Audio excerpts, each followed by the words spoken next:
Hey everyone, this is Reddit Family Secrets. Don't forget to like and subscribe. I'd love to know your thoughts about this story and what you think about the characters and their decisions. Share your thoughts in the comments. Enjoy the story. My wife vanished for 3 days. No call, no text, nothing. When she finally walked back through her front door like she'd just been out for groceries, she looked me dead in the eye and said, "I'm a grown woman. I don't owe you an explanation for every move I make." I just nodded. Calm. Quiet. "You're right," I said. Then I handed her the manila envelope sitting on the kitchen counter. She didn't know what was inside. She found out fast. I'm Marcus, 38, and I need to get this out while everything is still raw and real. My hands were shaking when I started typing this, but my head has never felt clearer in my entire life. Danielle and I have been married 7 years. We met in Charlotte, North Carolina, and mutual friends cookout. She was funny, sharp, the kind of woman who made every room feel more alive. We bought a house in a quiet suburb in Concord, my name only on the deed, bought 2 years before we started dating. I had been careful about that, not because I was cynical about love, more because my dad always told me to protect what you build before someone else helps you build it. We had a good marriage. Solid. Talked about having kids. Went on vacations. Sunday dinners with my parents on the regular.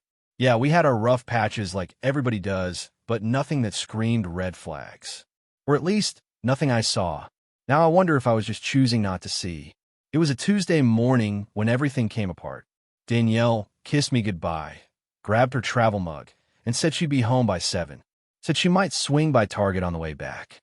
I told her I'd figure out dinner. She smiled. That was the last normal moment of our marriage. By 7:30, I wasn't worried. By 9, I was texting. By 10, I was calling. Straight to voicemail every single time. I called her office. Her coworker told me she'd left right around 5:30. So, she wasn't at work. She wasn't answering her phone. And she was not home. I called her best friend Renee. Nothing. Called her sister Tanya in Raleigh. Nothing. Called her mom, who I knew would freak out. She did. She immediately started talking about hospitals and accidents and pulling up news reports on her phone, looking for car crashes on I-85. I filed a missing person report Wednesday morning. The officer who took my statement, a tired-looking guy named Officer Brewster, seemed to take it seriously right up until the moment he checked something on his computer. I watched his face change. That micro-expression shift that cops think civilians don't notice. He closed his laptop slightly and said, "Sir, sometimes adults just need space. Let's give it another 48 hours before we escalate." I knew exactly what that meant. They found her phone active somewhere, probably pinged to a hotel. She'd checked involuntarily. They weren't going to lift a finger. Wednesday afternoon, I called a private investigator. A man named Calvin Reed came recommended by a coworker who'd gone through a divorce 2 years back. I gave Calvin everything: her car, her description, the last known location from the phone ping near Uptown Charlotte. He told me he'd have something within 24 hours and that, in his experience, most cases like this are exactly what you're afraid they are. He said he was sorry before he even had the evidence. Thursday morning, he called me back. Found her. She's at the Regal Suites on South Tryon, room 412. Checked in Monday evening. He paused. She's not alone. My stomach hit the floor. Who? Male. Mid-30s. Arrived the same night. They've left together twice. Dinner Tuesday, breakfast this morning. You want the photos? All of them, I said. 41 photos. Calvin emailed them in a zip file like it was a work deliverable. My wife at a restaurant booth, laughing, head thrown back like she didn't have a care in the world. My wife holding hands across the table with a man I had never seen before in my life. My wife kissing him in a parking garage, his hand on her face. Both of them walking into that hotel together, luggage rolling behind them. The final photo, time-stamped Thursday at 2:14 p.m., them in the hotel lobby hugging goodbye, her pressing her face into his neck. I sat with those photos for about 6 minutes. Then I called my attorney. Her name is Sandra Park, and she's one of the most respected family law attorneys in Mecklenburg County. I never needed her before, but I had her card in my desk from when a friend used her 2 years ago. I scanned and emailed the PI report. She called me back within the hour. "This is clear cut," Sandra said. North Carolina is a fault state for divorce. Adultery is on the table. You own the house outright before marriage. Separate deed? Yes. Joint accounts? None. We always kept our finances separate. She insisted on it, actually. Sandra actually paused to appreciate that. I can have papers drawn up tonight. Do it. I was home by 6. The papers were already in my inbox. I printed 2 copies, tucked them inside a manila envelope along with a printout of Calvin's full report, photos included, and set it on the kitchen counter. Then I poured myself a glass of water and waited. Danielle walked in at 7:04. She looked rested, healthy, like she'd just come back from a spa weekend. She set her bag down, kicked off her flats, and glanced at me. "Hey," she said, casual as a Tuesday morning. Like nothing had happened. Like the world hadn't spent 3 days on fire. "Hey," I said. She moved to the fridge. "What's for dinner? I am starving." "Where were you, Danielle?" She turned around, leaning on the counter with her water bottle. "I needed some space. Clear my head. For 3 days. Without telling me.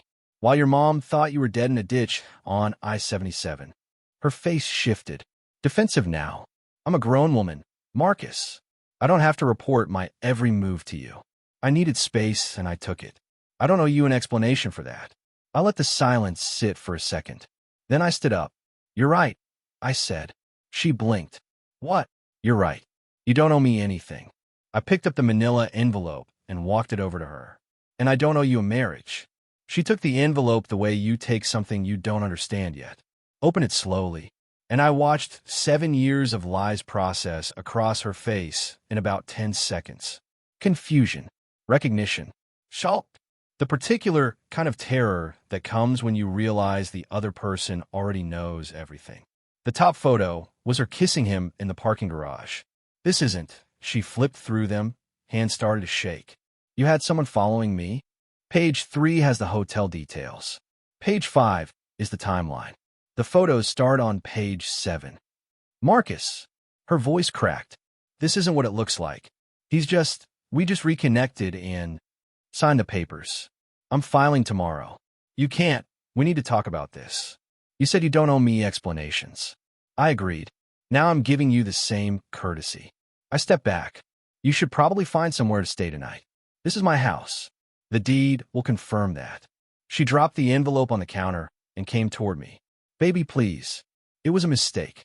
It meant nothing. A 3-day mistake. In a hotel. That you planned. I was confused. About us. About everything. And now you're not confused." "No.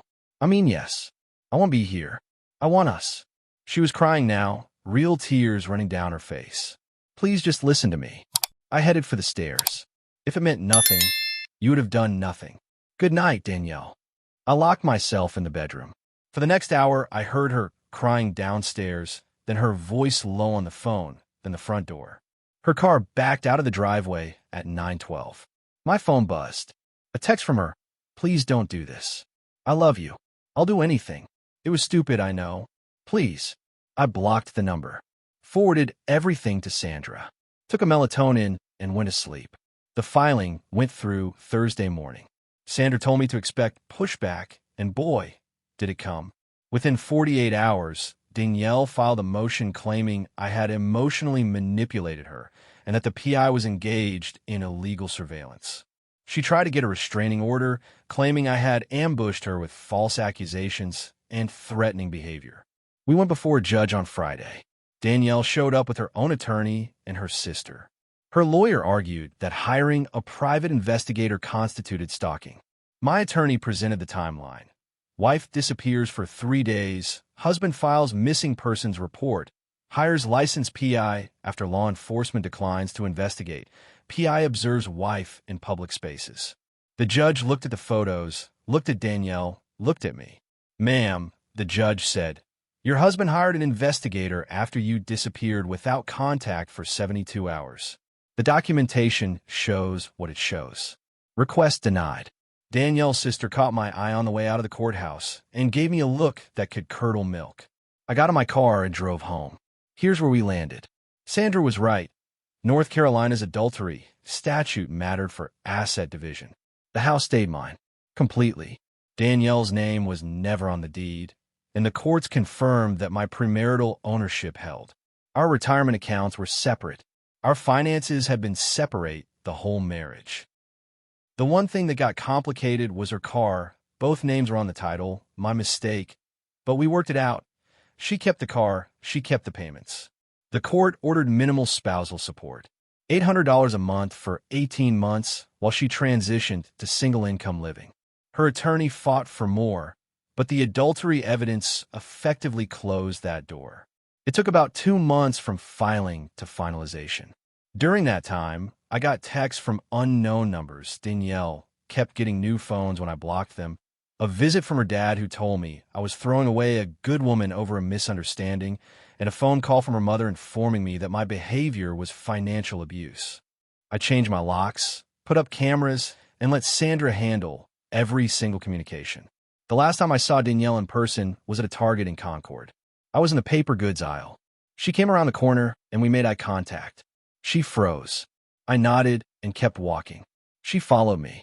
"Marcus, please. 5 minutes. No, I just want to apologize properly." I never got to. I stopped and turned around. "You want to apologize so you feel better? That's not something I'm here to provide." I kept my voice low and even. "I've moved on, Danielle. Actually moved on.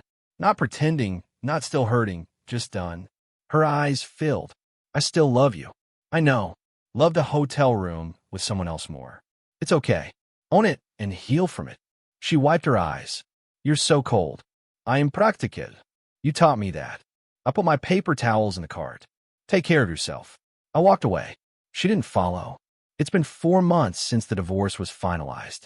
The house is quiet in a way I've had to get used to. I repainted the bedroom, bought a new couch, donated everything that carried her memory. I've started running again, 3 miles every morning through the neighborhood, something I gave up somewhere in. I have dinner with my parents on Sundays. My dad doesn't ask too many questions. My mom asks enough for both of them. I'm not going to pretend this doesn't leave a mark. Trust is a thing you build brick by brick and lose all at once. There are nights I'm angry and nights I'm just sad and nights I don't feel anything at all, and I've learned that all of those are okay. None of them make me weak. Here's what I know for certain. When she stood in my kitchen and told me she didn't owe me an explanation, she was right. And she was also telling me exactly who she was. I just took her at her word. She wanted freedom from accountability. She got freedom from the marriage. Hire the PI. Document everything. Protect what you built. And when someone shows you who they are, especially when they're confident enough to say it out loud, believe them the first time. The divorce is final. The house is mine. The life is mine. She wanted no explanations. She got all the explanation she didn't want. Good enough for me.